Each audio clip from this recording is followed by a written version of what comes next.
Hey YouTubers, we're back again. Miss Shannon's Shooting News here. Obviously today we're talking about suppressors.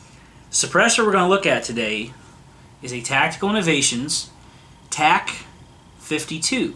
Some of you out there that may own a TAC 52 are looking at this and realize that it doesn't quite look like yours. Most of you who own these or know anything about them know that the suppressor is made out of baffles that are aluminum. I've had to send the suppressor back because of broken baffles when I took it apart or because of excessive leading. I've had this thing back to Tactical Innovations probably 5 times. I've got $1,000 in this $200 suppressor. I sent this suppressor out to a company to have it rebuilt with a new type core, stainless steel. The company I sent it out to, as you can see on this business card here, this is Stalking Rhino Industries. Now, I was referred to Stalking Rhino Industries by Liberty Suppressors and by Advanced Armament Corporation. And the owner, his name is Matthew Nelson, called him on the phone, told him about my problems I was having with the suppressor. Can you rebuild it?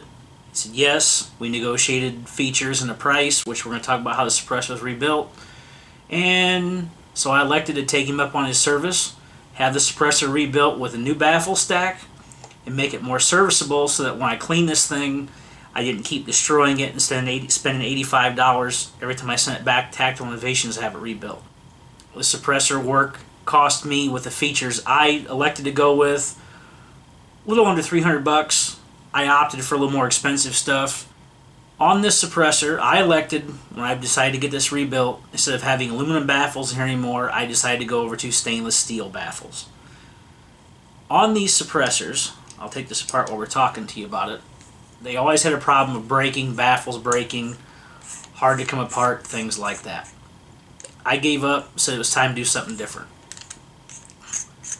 When the suppressor was manufactured in 2006, the suppressor originally came with a total of 6 baffles. Maybe some of you lucky enough out there to still have yours with 6 baffles in it. After 2006 sometime, they discontinued this model, the TAC 52. After the model was discontinued, the baffle stack was discontinued. So when you sent it back, they were only able to put 5 baffles in the suppressor instead of the original 6, which reduced the performance of the suppressor and just left you with a lot more first round pop in general and a different baffle setup, which I did not like. I didn't have a choice because they decided to quit supporting it. So, on the rebuild, you get, this design got me 2 new end caps with a new wrench. These end caps are made out of titanium. Very strong, very durable. I like that feature. What I ended up with now in the new one are K baffles, like some of you are familiar with. And that's what we have here. In the new design, I ended up with a total of 7 K baffles instead of even the original 6 that I had. This is the more modern type K baffle. These were 17.4 stainless steel. I had them heat treated to the H900 standard to make them extremely durable, extremely corrosion resistant. All the baffles in this design look identical and basically the same. There are no keys or interlocking steps, so when you reassemble them, there's no real wrong way to do it. You just stack them back up into the suppressor and you end up with a total of 7. Thing to point out about this design, this suppressor has a blast baffle that's specific. If you can see in the video there, you'll notice that this blast baffle has an extra hole right here, whereas the rest of the baffles do not. From what I was told, this baffle has to be the blast baffle. When you reassemble the suppressor, this is always going to be the first baffle. My understanding is the hole is what helps with first round pop issues, and generally the suppressor should perform better. That's not a scientific analysis. I don't know that for sure. Anybody out there wants to comment and explain to me the real technical reason behind what the hole is there for, feel free in the comment section. Now that the baffles are stainless steel, I'm not running the risk of damaging them, taking apart when the suppressor is full of lead.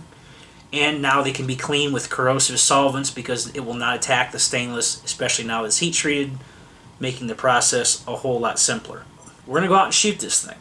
and we're going to compare it in our test. We're going to do kind of a generic test to my Silencerco Sparrow.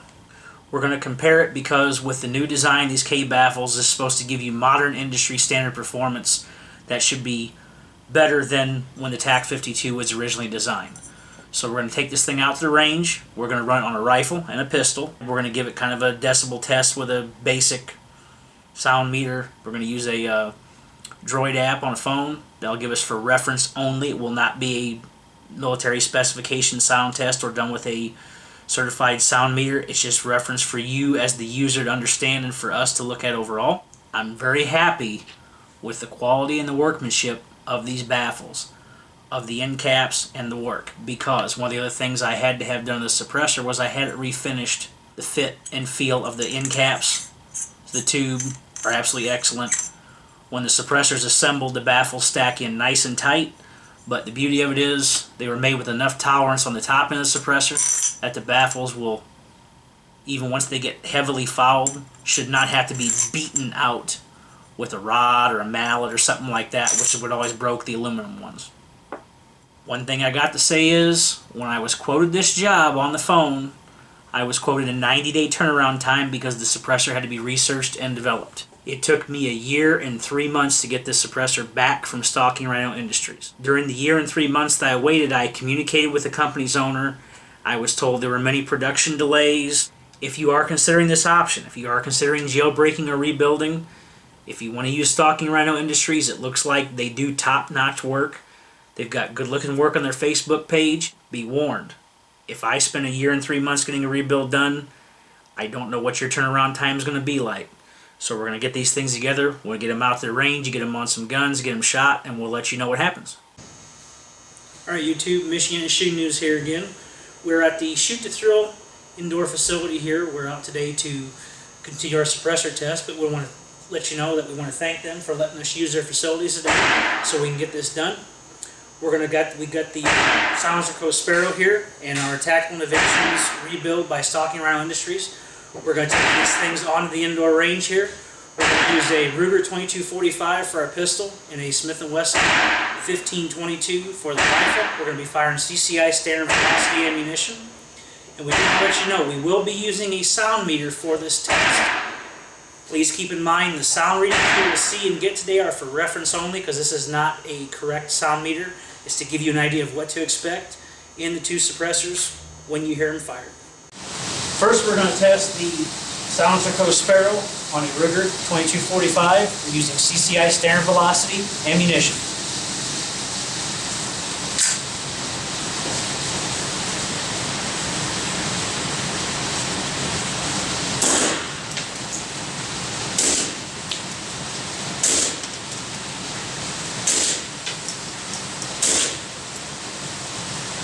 Alright, next 5 shots will be the Ruger 2245 with the rebuilt Tactical Innovations suppressor by Stalking Rhino Industries.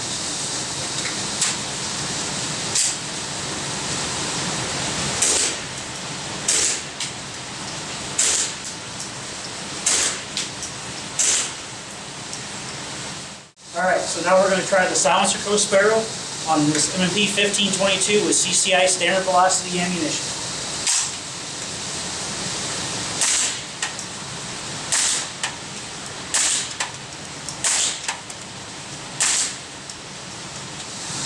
Alright, now we have the Tactical Innovations. This is the Stalking Rhino Industries rebuild on the M&P 1522.